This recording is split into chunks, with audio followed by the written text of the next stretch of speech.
way through of saying, you're not going to judge me for being a technophobe, for being scared, being daunted, and we can flip that around. But again, it's very good to come. Yeah.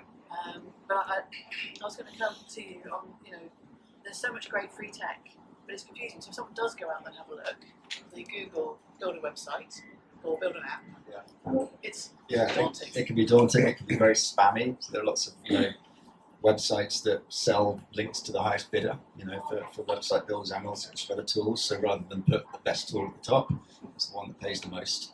And it's difficult. I think the audience that we're talking about are not the type that are inherently technical. So they're not the type that necessarily sit there and do lots of research on Google and click lots of things and do lots of trials and try out software.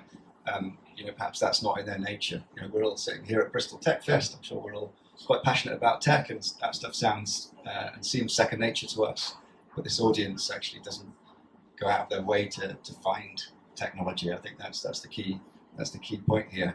So there's definitely a big education gap. We can all do better at talking to micro businesses in the right way and giving them the right information. But it's how do you deliver that education to them if they're not coming to get it themselves.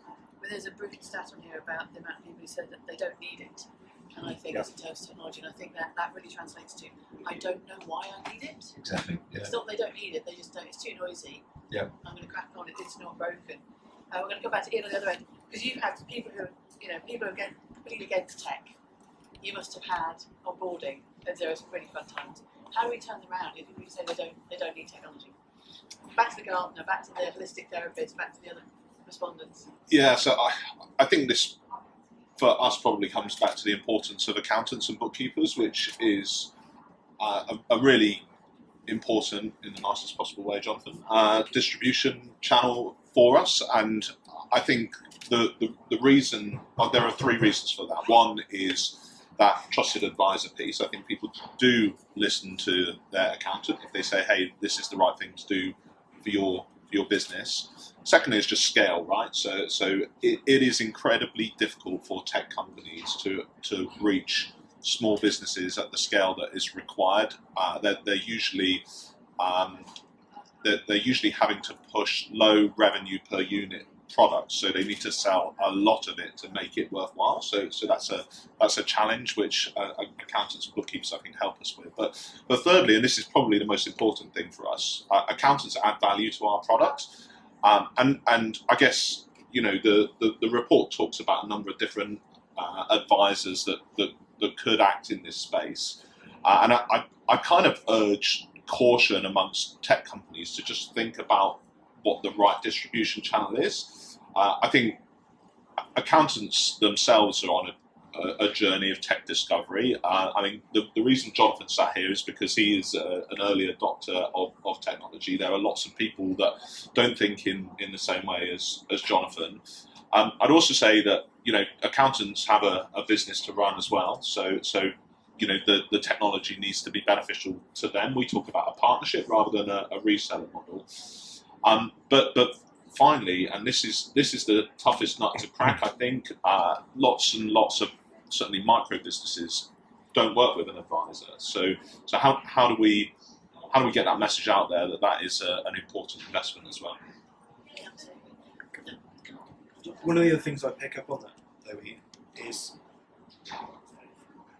for accountants to service small businesses, it's a real challenge. So we have to get smarter about how we can deliver the support, because a lot of the times it's that bit of we can't afford to spend hours and hours with every single client.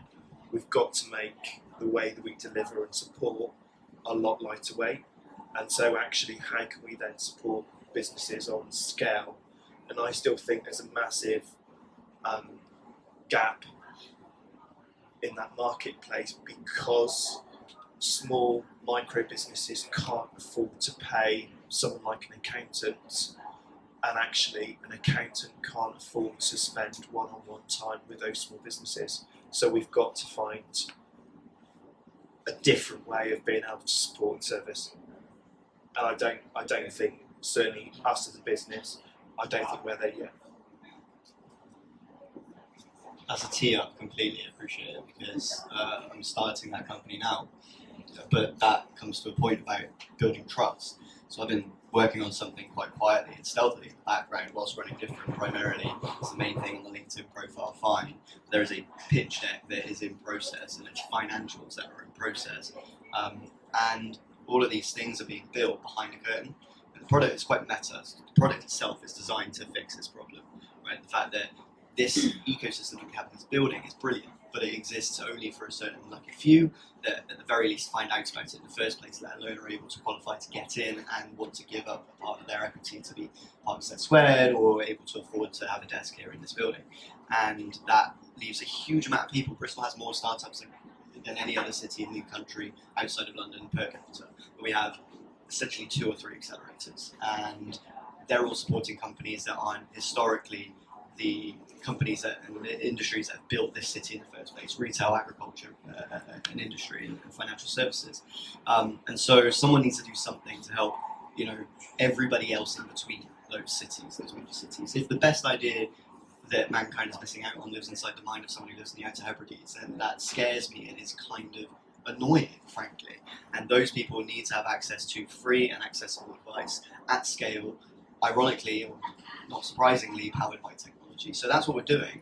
But the point I'm getting to here is around the transparency that I think a lot of businesses could and probably should start using, which is inherently great for marketing, but also enables the encouragement for other people to get involved and start their own businesses. You mentioned marketing is hard, but I often and honestly think that just showing people what you're doing, regardless of building any smoke and mirrors or house of cards around your marketing and trying to be fancy and create some really creative advertising, just tell people what you're working on. I think that endearing nature of the honesty and transparency of what a good day is and what a bad day is and what a day just generally even looks like for you as a gardener, as a florist, as a tech company and everything in between becomes really good inherent marketing.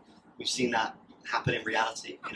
Buffer is a famously startup that published their metrics, and people buy into that, and they almost want to buy into that company as a customer because they get to see that journey and adopt that journey. So I think we all have an opportunity as well as a responsibility to share what we're doing on any given day, and that's what we're going to be doing. That links quite nicely into the fact that another part of the report says 47% of sole traders use social media. So Simon, I was going to come to you as actually, do these micro business founders underestimate themselves? Because how many of them have got smartphones? They actually are probably really capable of building. Absolutely. Yeah. Yeah, our product we designed to be mobile first, so you can use it on your mobile phone. We always say that, a plumber could be sitting down the pub on a Friday night and pull their phone out and genuinely within half an hour have built their own website, be able to take bookings, connected with their calendar, genuinely is that easy. So yeah, I think those that don't believe that it's that easy, I think are probably mistaken, and it's one of those where once you realise the rewards and the benefit to your business that you can get for very little investment, you actually get time back. I think if you set up an e-commerce engine or you set up a booking system for your business, you're not having to manage your schedule, you're not having to manage your calendar, so you actually get a lot of time back from that. When we actually released our bookings product, we did some user research, and we were hoping to find out about what features we should develop in the platform, and what the key features that other service type businesses use that would be our customers. And what we found was we're displacing paper and pen. So that's another good example of this is an audience that just doesn't inherently think tech. They think the easy option is just to keep doing what they've always done. Don't you, in the building? You think they're taking a site, they're writing it on a notepad, then they're forgetting about it and not showing up. So actually, you've almost got the ROI is the bookings you couldn't take, or the things you forgot about because you didn't have it all automated. We always talk about the benefits to the business owner, right? But there's big benefits to the customer because they can get through, they can book their appointment. So they can give you a better Google review. There's a lovely kind of positive result of it. Indeed. But you've got to be able to reach them. I think we haven't cracked that one yet, have we?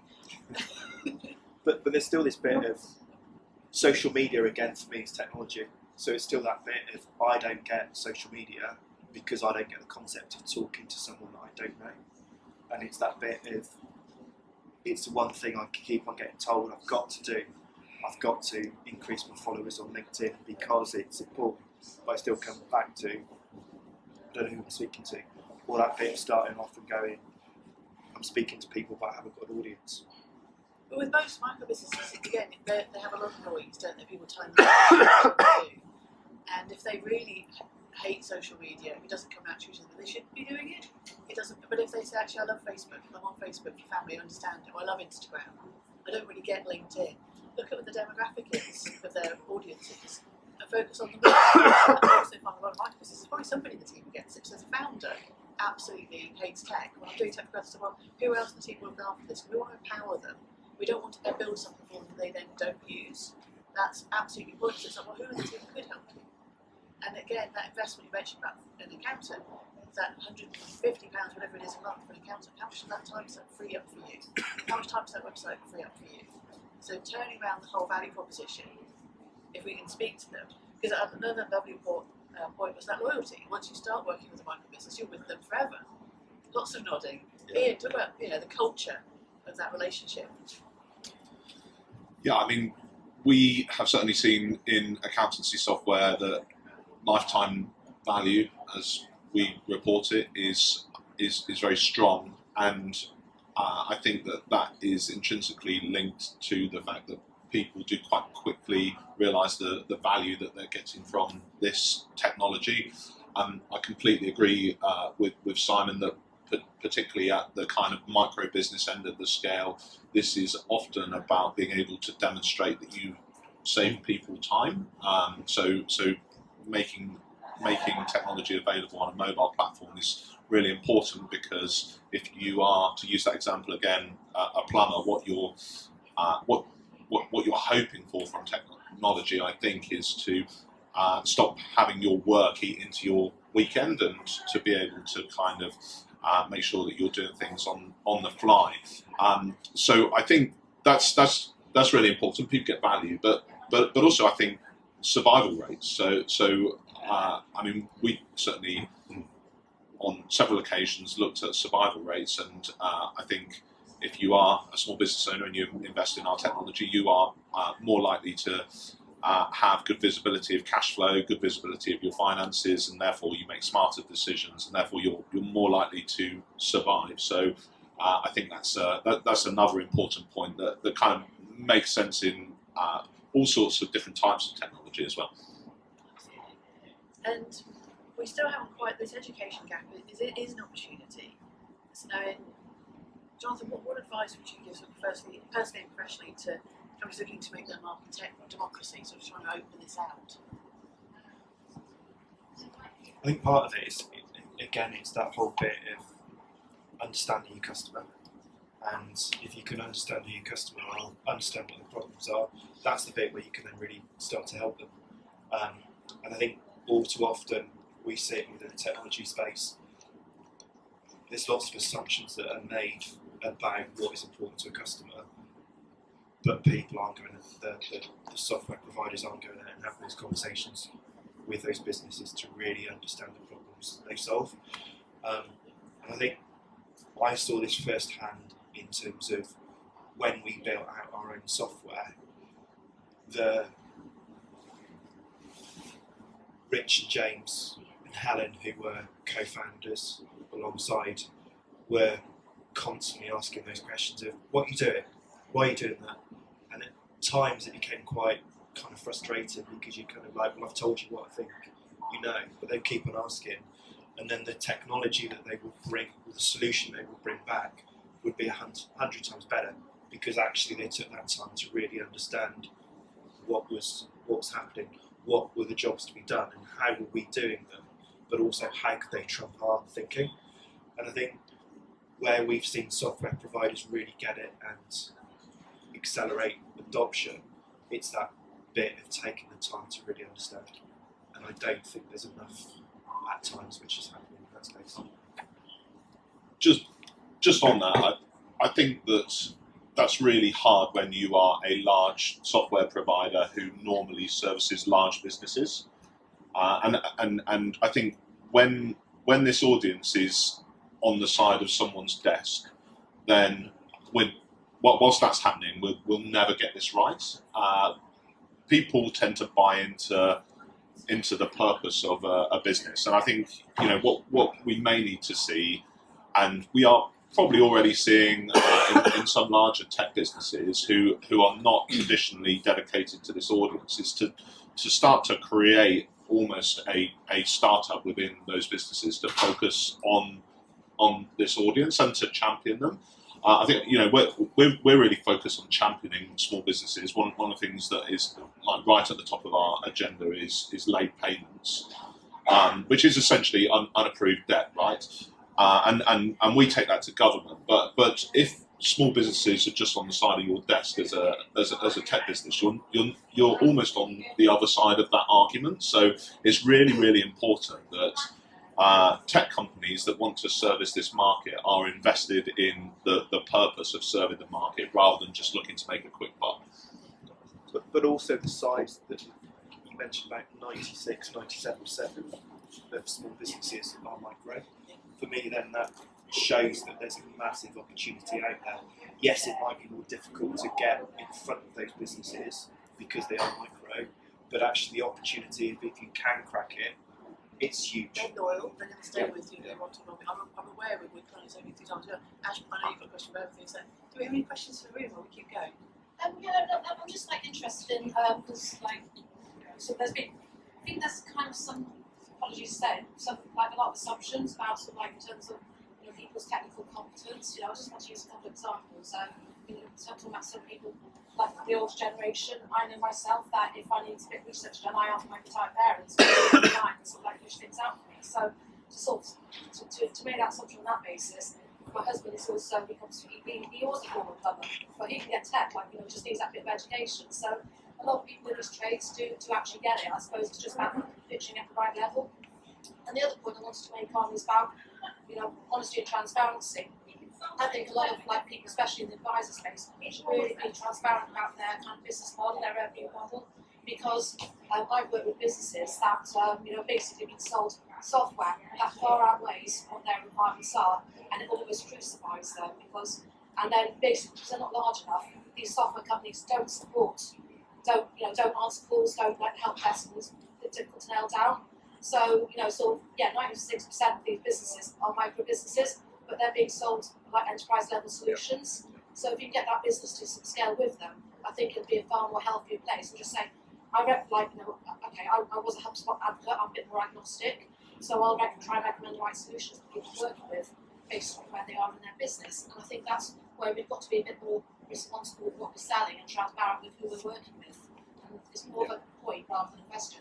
But it is good. I think that goes back to what you're saying. A lot of the incumbent big beasts just go, hey, you can have a slice of Oracle, you can have a bit of our software as an example, but actually it isn't fit for purpose, and it is mind blowing, and then it doesn't get used.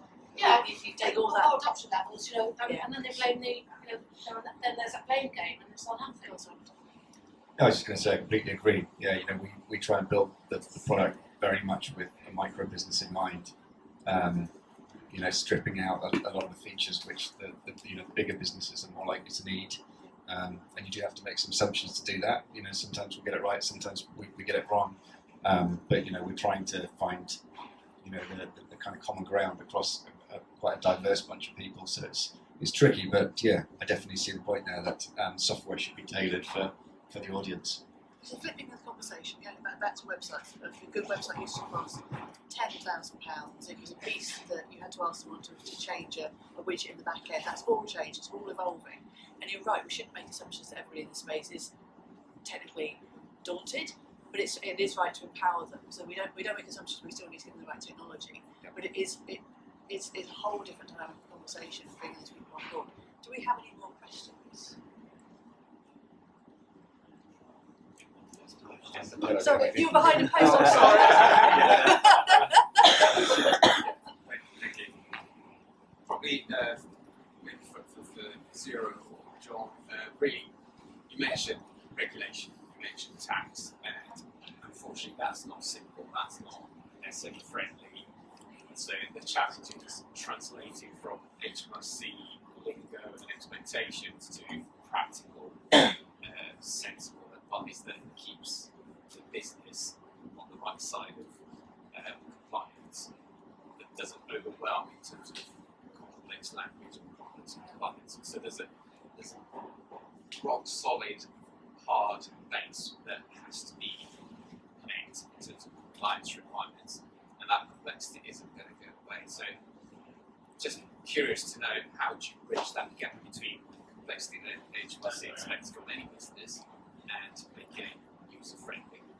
Yeah, I think we exist in a funny old market in the UK actually, because I think in many ways lots of other tax authorities are way ahead of the UK in terms of digitisation and expecting businesses to keep digital records to make tax submissions digitally. But I guess similar to the idea that it's harder to move somebody off of an existing system than to kind of start from the right systems from scratch. We are kind of living on a world of tax regulation that has been stuck together with sticking tape. So I agree with you. You know, there are going to need to be some brave decisions.